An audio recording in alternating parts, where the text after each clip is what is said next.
Si vous lisez les évangiles, et particulièrement l'évangile de Matthieu, vous verrez que l'effort de ces évangiles, dans la mesure où des croyants juifs étaient concernés, était de montrer que Christ avait fait trois choses.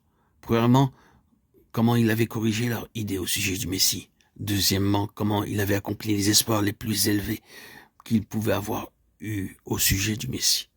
Et troisièmement, comment il avait de loin transcendé tout ce qu'ils avaient pu penser. Vous devez vous rappeler que ces évangiles n'ont jamais été écrits simplement pour convaincre des incroyants.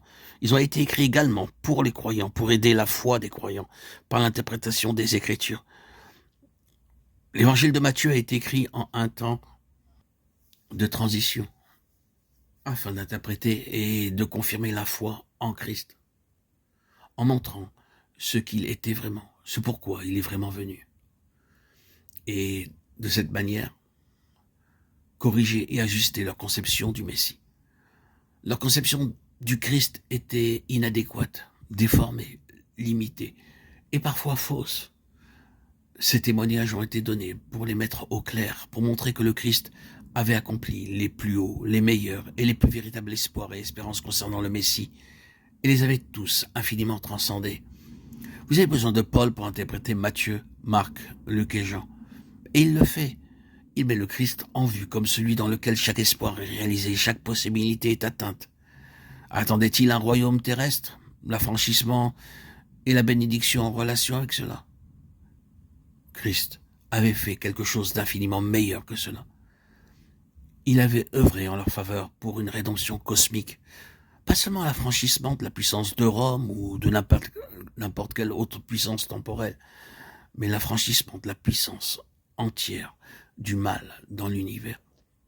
Il nous a délivrés de la puissance des ténèbres et nous a transportés dans le royaume de son Fils bien-aimé. Colossiens 1,13. Matthieu avait particulièrement souligné la question du royaume, mais l'idée juive du royaume avec laquelle il a été confronté était tellement limitée, terrestre et étroite. Avec une nouvelle emphase, Paul par l'esprit met en vue la nature et l'immensité du royaume du Fils, de l'amour de Dieu. Or, nous pouvons voir quelque chose de ce que l'affranchissement de nos ennemis signifie. Nous ne suivrons pas ce thème d'un bout à l'autre, mais nous continuerons avec simplement cet aperçu de la question. Un dévoilement comme celui-ci était un correctif. Il a révélé un accomplissement dans un sens plus profond de ce qu'ils avaient espéré, mais c'était une transcendance de leur plan plein d'espoir et de leur espérance. Paul a interprété le Christ pour eux dans sa plus pleine signification et valeur. Il avait lui-même commencé à leur niveau. Leur manière de concevoir le Christ avait été sa part. Mais après qu'il plut à Dieu de révéler en lui son Fils, un élargissement continuel de la connaissance de Christ a commencé en Paul par un dévoilement toujours croissant de ce qu'il était. Bien sûr, en tant que Saül de Tarse, Paul ne croyait pas que Jésus de Nazareth était le Messie. Ceci nous amène à un point plus en arrière dans sa conception. Il croyait que Jésus était un imposteur, et ainsi il a cherché à ôter tout ce qui était associé à lui dans le monde. Paul, alors, a dû apprendre au moins deux choses.